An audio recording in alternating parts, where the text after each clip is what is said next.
Hi friends, welcome back to my channel. ఈ hand model అనేది ఎలా కట్ చేసి స్టిచ్ చేయాలి అనేది ఈరోజు వీడియో అండి. చూస్తున్నారు కదా, ఫస్ట్ మనం ఇలాగ లైనింగ్ అనేది కట్ చేసుకోవాలి. హ్యాండ్ ఎలా ఉంటుందో సేమ్ అలా హ్యాండ్ అనేది కట్ చేసుకోవాలి. నాకైతే ఇక్కడ కొంచెం జాయింట్ పడిందండి సైడ్, నేను జాయింట్ చేసి పెట్టుకున్నాను. అలానే లోతు కూడా తీసి పెట్టుకున్నాను. మీకు ఒకవేళ హ్యాండ్ కటింగ్ కావాలి అంటే మన ఛానల్లో ఉంటుంది, చెక్ చేయండి. అలానే మనము మెయిన్ క్లాత్ కూడా ఇలా తీసుకోవాలి. హ్యాండ్కి నేను ఏ మోడల్ వేయాలి అనుకుంటున్నానో ఆ కలర్ అనేది కూడా ఇలా తీసి పెట్టుకున్నాను. శారీలోంచి కొంచెం క్లాత్ అయితే తీసుకున్నానండి. ఈ మోడల్ ఎలా డ్రా చేసుకోవాలో చూపిస్తాను. వీళ్ళ హ్యాండ్ పొడవు వచ్చేసి నాకు ఇక్కడ 8.5 ఇంచులు ఉందండి, 8.5 ఉంది. దానికోసం అయితే నేను ఎలా డ్రా చేస్తున్నానో చూపిస్తున్నాను. మీకు ఒకవేళ హ్యాండ్ పొడవు అనేది తక్కువ ఉంది అంటే ఇలా 3.5, 4 వరకు కూడా పెట్టుకోవాలి. మీ హ్యాండ్ పొడవును బట్టి పెట్టుకోండి పొడవు అనేది. నేనైతే ఇక్కడ హ్యాండ్ పొడవుగా ఉంది కాబట్టి 4.5 పెడుతున్నాను. ఇలాగ 4.5కి ఒక మార్కింగ్ చేసుకున్నాను. అలానే ఇక్కడ 1.5 వెడల్పు. ఒకవేళ మీకు సన్నంగా ఉంది హ్యాండ్ అంటే 1 ఇంచ్ పెట్టుకున్నా సరిపోతుంది.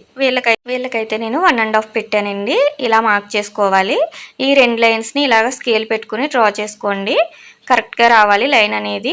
అటు ఇటు అవ్వకుండా మనం స్కేల్ పెట్టుకున్నామంటే కరెక్ట్గా వస్తుంది. చూసారు కదా, ఇలా డ్రా చేసేసుకొని ఈ పీస్ అనేది మనం కట్ చేసుకోవాలి. దీన్ని మనం మోడల్ కోసం ఉంచుకోవాలండి, పాడేయకూడదు. మళ్ళీ ఈ ముక్క అనేది ఉంచండి, అది మనకి తర్వాత యూజ్ అవుతుంది. ఇప్పుడు వీటిని మనం మెయిన్ క్లాత్ అనేది ఇలా తీసుకోవాలి. బార్డర్ అనేది మంచి వైపు అనేది పైకి ఉంది కదా, ఇప్పుడు దీనిపైన లైనింగ్ అనేది ఇలా పెట్టుకోండి. అయితే మనం ఇక్కడ లోతు తీసినది అనేది కరెక్ట్గా ఉంది లేదు చెక్ చేసుకుని అప్పుడు స్టిచ్ వేసుకోవాలి. అప్పుడే మనకి ఫ్రంట్ పార్ట్ వైపుకి 2 లోతు తీసినవి వస్తాయి. అది ఎలానో చూపిస్తాను. ఇక్కడ లోతు తీసాం కదా, ఇది కూడా లోతు తీసిన వైపు. ఇప్పుడు ఈ 2 కూడా ఇలాగ ఒక సైడే రావాలండి. ఇలాగ మంచి వైపు అనేది పెట్టుకున్నాం మనము. ఇలా 2 ఒక సైడ్ ఉన్నాయా లేదా చూసుకున్న తర్వాతే స్టిచ్ వేసుకోండి. అప్పుడే మనకి ఫ్రంట్ పార్ట్కి కరెక్ట్గా వస్తుంది. 2 కూడా లోతు తీసినవి అనేది. ఇలాంటి టిప్స్ పాటిస్తూ కుడితేనే మనకి పర్ఫెక్ట్గా వస్తాయండి హ్యాండ్ అనేది. కొత్తవారు ఎక్కువగా కన్ఫ్యూజ్ అవుతారు లోతు తీసినవి అనేది. అలాంటి ప్రాబ్లం రాకుండా ఇలాగ 2 కూడా లోతు తీసినవి అనేది ఒకవైపు పెట్టుకొని కదలకుండా ఇలా పిన్స్ అనేది పెట్టేసుకోండి. ఆ తర్వాత మనము పాదం ఖర్చు అనేది ఉండేలాగా చూస్తున్నారు కదా, బార్డర్ కూడా మనకి కరెక్ట్గా రావాలి. అలా పిన్స్ అనేది పెట్టుకుని ఆ తర్వాత స్టిచ్ వేసుకోండి. ఈ కార్నర్స్లో మనము నీడిల్ అనేది కిందకి దింపుకోవాలి. ఇలా దింపుకుంటేనే మనకి ఫినిషింగ్ అనేది నీట్గా వస్తుంది. ఇలా కిందకి పెట్టిన తర్వాత పాదం అనేది పైకి ఎత్తి మళ్ళీ ఇలాగ మన వైపుకి అనేది స్టిచ్ వేసుకోండి. ఇలాగా చివరి వరకు కూడా కుట్టేసుకుని ఆ తర్వాత మనం ఎక్స్ట్రా ఉన్న క్లాత్ అంతా కూడా కట్ చేసేసుకోవాలి. మనం బార్డర్ అనేది కరెక్ట్గా వచ్చిందా లేదా చూసుకోండి. ఆ తర్వాత ఇలాగ టక్స్ పెట్టేసుకోండి. కార్నర్లో అలానే మిడిల్లో అంతా కూడా టక్స్ పెట్టుకోవాలి. ఈ టక్స్ కరెక్ట్గా ఇస్తేనే మనకి ఇలాగ షేప్ అనేది కరెక్ట్గా వస్తుందండి.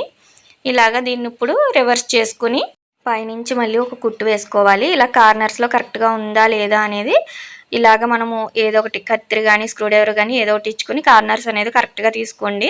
ఆ తర్వాతనే మనం పైనుంచి స్టిచ్ వేసుకోవాలి. మనం ఇక్కడ షేప్ అనేది ఎంత నీట్గా కుట్టాము అంటే దాన్ని బట్టి పైపింగ్ అనేది కూడా మనకి అంత నీట్గా వస్తుంది. చూస్తున్నారు కదా, ఇలా నీడిల్ అనేది మళ్ళీ ఇక్కడ కార్నర్ పాయింట్లో ఖచ్చితంగా నీడిల్ అనేది కిందకి పెట్టుకుని పాదం అనేది ఎత్తుకొని అప్పుడు మళ్ళీ ఇలా కుట్టాలండి.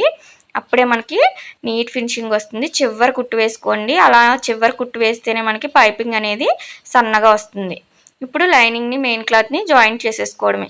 ఇలా జాయింట్ చేసేసుకుని ఎక్స్ట్రా ఉన్న క్లాత్ అంతా కూడా కట్ చేసుకుని ఇలాగ మనము లోతు తీసిన దగ్గర అలానే ఖర్చు దగ్గర టక్స్ అనేది ఇచ్చేసుకోవాలి. మనం పాదం ఖర్చు ఉండేలాగా చుట్టూ కూడా జాయింట్ చేసుకోవాలండి. ఇలా జాయింట్ చేసుకున్నామంటే ఇలా 2 హ్యాండ్స్ రెడీ అయిపోతాయి. ఇప్పుడు ఇలా రెడీ అయినాయి కదా, ఇలా 2 హ్యాండ్స్ నేను రెడీ చేసి పెట్టుకున్నాను. ఇప్పుడు మనం ఏ కలర్ అయితే పైపింగ్ వేయాలి అనుకుంటున్నామో ఆ కలర్ అనేది ఇలాగ 1.5 వెడల్పు ఉండేలాగా చూసుకోండి. క్రాస్ పీసులు తీసుకోండి. ఇలా క్రాస్ ఉండేలాగా జాయింట్ చేసుకొని తర్వాత మనం ఒకవైపు ఖర్చు వైపు ఇలాగ పైన ఫోల్డ్ చేసుకుని ఒక 1/4 ఇంచ్ అనేది ఫోల్డ్ చేసుకుని పైనుంచి స్టిచ్ వేసుకోవాలి. చూస్తున్నారా, ఇలాగ కుట్టుకుని ఉంచుకోండి. దీన్ని కిందన మెయిన్ క్లాత్ అనేది కిందన ఉంది, మనకి లైనింగ్ అనేది పై వైపు ఉంది చూస్తున్నారు కదా. అలానే ఇక్కడ 1/4 ఇంచ్ అనేది పైపింగ్ క్లాత్ బయటకు ఉండాలి. నేను ఎలా అయితే చూపిస్తున్నానో అలాగ పైపింగ్ క్లాత్ అనేది 1/4 ఇంచు యువతలకు ఉంచుకుని మనము ఇలాగ చివరి అనేది స్టిచ్ వేసుకోండి. ఇలా చివరి వేసుకుంటేనే మనకి పైపింగ్ అనేది థ్రెడ్తో వేసినంత సన్నంగా వస్తుంది. ఇలాగ ఇక్కడ మళ్ళీ కార్నర్స్లో మనం నీడిల్ అనేది కిందకు దింపుకుని స్టిచ్ అనేది వేసుకోవాలి. ఇప్పుడు చూడండి ఇలా పెడుతున్నానో చూసారు కదా, జస్ట్ మనం పైపింగ్ క్లాత్ని ఇలాగ లోపలికి అనేది పెట్టుకొని మళ్ళీ అదే 1/4 ఇంచ్ అనేది గ్యాప్ యువతలకి అనేది పైపింగ్ క్లాత్ ఉండేలా చూసుకొని చివరినే కుట్టుకోండి. అప్పుడే మనకి పైపింగ్ అనేది సన్నగా వస్తుంది. చాలా సన్నంగా వస్తుందండి. థ్రెడ్ అవసరం ఉండదు ఇలా పైపింగ్ చేసామంటే. ఇలా చివరి వరకు కుట్టుకుని ఇక్కడ కూడా మనము ఇలా నీడిల్ అనేది దింపుకోవాలి. కార్నర్స్ అనేది చాలా నిదానంగా కుట్టుకోవాలండి. అప్పుడే ఫినిషింగ్ అనేది మనకి కరెక్ట్గా వస్తుంది. చూసారు కదా, ఇలాగా పైపింగ్ క్లాత్ అనేది పాదం అనేది పైకి ఎత్తుకుని ఇలా తిప్పుకోవాలి. ఇలా తిప్పుకున్నామంటే మనకి కరెక్ట్ యాంగిల్ వస్తుంది. ఇలా మళ్ళీ పైనుంచి స్టిచ్ వేసుకోవడమే. ఈ కార్నర్స్ అనేది మెయిన్గా నీట్గా నిదానంగా కుట్టుకోవాలండి. అప్పుడే మనకి పైపింగ్ అనేది కరెక్ట్గా బాగుంటుంది చూడడానికి. ఇలా చివరి వరకు కూడా స్టిచ్ వేసేసుకోండి. ఇలా కుట్టుకున్నాం కదా, ఇప్పుడు ఇక్కడ మీకు టక్ అనేది ఎక్కడ ఇవ్వాలో చూపిస్తాను. ఇలా పైనుంచి చూపిస్తున్నాను చూడండి. పైన పైపింగ్ క్లాత్ ఉంది కదా, దానికి మనము చిన్న టక్ ఇచ్చుకోవాలి. కార్నర్స్లో టక్ ఇచ్చుకోవడం వల్ల ఫినిషింగ్ బాగుంటుంది. ఇలా రివర్స్ చేసుకుని ఇప్పుడు చూసారు కదా, ఇలాగా మిడిల్లో కుట్టు పడాలండి. బ్లౌజ్ మీద కానీ అలానే పైపింగ్ మీద కానీ మనకి కుట్టు పడకూడదు. ఇలా రెండిట్లకి మిడిల్లో కుట్టు పడేలా చూసుకుంటూ ఇలా స్టిచ్ వేసుకోవాలి. చూస్తున్నారు కదా, ఇలాగా అంతా కూడా ఒకే లెవెల్ ఫినిషింగ్ వచ్చేలాగా మనం ఫోల్డ్ చేసుకోవాలి. ఫోల్డింగ్ చేసేటప్పుడు ఎక్కువ తక్కువ అవ్వకుండా సన్నగా వచ్చేలా ఫోల్డ్ చేసుకోండి. ఈ కార్నర్లో కూడా చిన్న టక్ ఇచ్చుకోండి. ఇలా టక్ ఇచ్చుకోవడం వల్ల మనకి ఈ కార్నర్స్ అనేది చాలా బాగా వస్తాయండి ఫినిషింగ్ అనేది. నేను ఎలా అయితే చూపిస్తున్నానో అలాగా పాదం అనేది పైకెత్తుతూ మనం ఈ కార్నర్స్ అనేది కరెక్ట్గా కుట్టాము అంటే హ్యాండ్ లుక్ అనేది చాలా బాగుంటుంది. చూసారు కదా, ఈ కార్నర్లో కూడా ఇలా టక్ ఇచ్చుకోండి. ఇలా కార్నర్స్లో టక్ ఇవ్వడం వల్ల మనకి ఈజీగా ఫినిషింగ్ అనేది ఇలా తిప్పడానికి నీట్గా వస్తుంది. చూస్తున్నారు కదా, కొత్తవారైతే కొంచెం నిదానంగా కుట్టుకోండి. అప్పుడే మనకి కరెక్ట్గా వస్తుంది. ఇలా చివరి వరకు కూడా ఇలా కుట్టు వేసుకుంటూ వెళ్ళిపోవడమే. మిడిల్లోనే కుట్టు పడాలండి. మనకి హ్యాండ్ పైన కానీ పైపింగ్ పైన కానీ పడకూడదు. అప్పుడే ఫినిషింగ్ బాగుంటుంది. థ్రెడ్తో వేసినట్టే ఉంటుంది. చూసారు కదా, ఇలాగ లోపల ఉన్న క్లాత్ కూడా మనం ఇలా ఫోల్డ్ చేసి కుట్టుకోవాలి. కొంచెం ఇలా ఫోల్డ్ చేసుకున్నారు అంటే లోపల కూడా మనకి ఫినిషింగ్ అనేది చాలా బాగుంటుందండి. ఇక్కడ చిన్న ఫోల్డింగ్ చేసుకోండి. కార్నర్స్లో ఇలాగా నేను చూపించినట్టు ఫోల్డ్ చేసుకుని పైనుంచి కుట్టు వేసేసుకోవాలి. ఇలా కుట్టుకున్నాము అంటే లోపల కూడా నీట్ ఫినిషింగ్ ఉంటుంది. ఇలా టోటల్గా మనకి ఇలా రెడీ అయింది కదా, చూసారా ఎంత నీట్గా వచ్చిందో. మనకి పైపింగ్ అనేది థ్రెడ్తో వేసినట్టే ఉంటుందండి. మీరు ఒకసారి ట్రై చేయండి. ఇలా రెడీ అయింది కదా, ఇప్పుడు మనము ఏ కలర్ అయితే లోపల వేయాలి అనుకుంటున్నామో ఆ కలర్ లైనింగ్ అనేది తీసుకున్నాను. ఈ పీస్లు అనేది ఇప్పుడు మనము ఇలా పెట్టుకుని ఇది ఎలా ఉందో సేమ్ అలా మార్క్ చేసేసుకోవాలి. ఈ పీస్ అనేది అందుకే ఇక్కడ ఉపయోగపడుతుందని చెప్పాను. ఇలాగా ఇది ఎలా ఉందో సేమ్ అలాగా డ్రా చేసేసుకోండి. నాకు 2 లేయర్స్ మీద డ్రా చేస్తున్నాను. దీనికి మళ్ళీ చుట్టూ ఇలాగా ఎక్స్ట్రా 1 ఇంచ్ ఉండేలాగా మార్క్ చేసుకోండి. మనకి కిందనైతే మామూలుగా ఫోల్డ్ చేయాలి అంటే 1 ఇంచ్ పెట్టుకోవాలి, లేదంటే 1/4 ఇంచ్ పెట్టుకుంటే సరిపోతుంది. నేనైతే మీకు చూపించడం కోసం ఇలా 1 ఇంచ్ మార్క్ చేశానండి. కానీ ఇక్కడ నేను ఫోల్డింగ్ చేస్తాను. దానికోసమైతే ఇలాగ ఒక పాదం ఖర్చు అంటే ఒక 1/4 ఇంచ్ ఉంచుకుని మిగిలింది కట్ చేసుకోవడమే. కింద మీరు తిప్పి కుట్టుకుని ఇలా ఉంటే ఇలా కింద 1/4 ఇంచ్ పెట్టుకోండి, సరిపోతుంది. ఇప్పుడు శారీలోని క్లాత్ అయితే తీసుకున్నాను కదా, దీనికి బార్డర్ వచ్చిందండి. ఈ బార్డర్ యాక్చువల్గా మనం పైపింగ్ అనేది వేయాలి కిందన. నేనైతే ఇంకా దీనికి అటాచ్ చేయి ఉంది కదా, దీన్నే పైపింగ్ వచ్చేలాగా చేద్దామని చెప్పి కిందకి ఇలాగా కొంచెం ఎక్స్ట్రా బార్డర్ ఉండేలాగా కట్ చేసుకుంటున్నాను. ఒకవేళ మీకు బార్డర్ ఏమీ లేదు అంటే ఆపోజిట్ కలర్ వేయాలి అంటే కిందన పైపింగ్ వేసుకోండి. నేనైతే ఇక్కడ ఈ బార్డర్నే పైపింగ్ లాగా ఎలా వేస్తానో చూపిస్తాను. కిందన పైపింగ్ వేసుకుంటే బాగుంటుంది ఆపోజిట్ కలర్తో. మీకు ఒకవేళ ఈ బార్డర్ లేకపోతే కంపల్సరీ పైపింగ్ అనేది వేసుకోండి. ఇలాగ ఇప్పుడు వీటిని ఇలా తీసుకున్నాం కదా, పై వైపున అంటే మంచి వైపు అనేది ఇలా పైన పెట్టుకుని దానిపైన లైనింగ్ అనేది పెట్టుకోండి.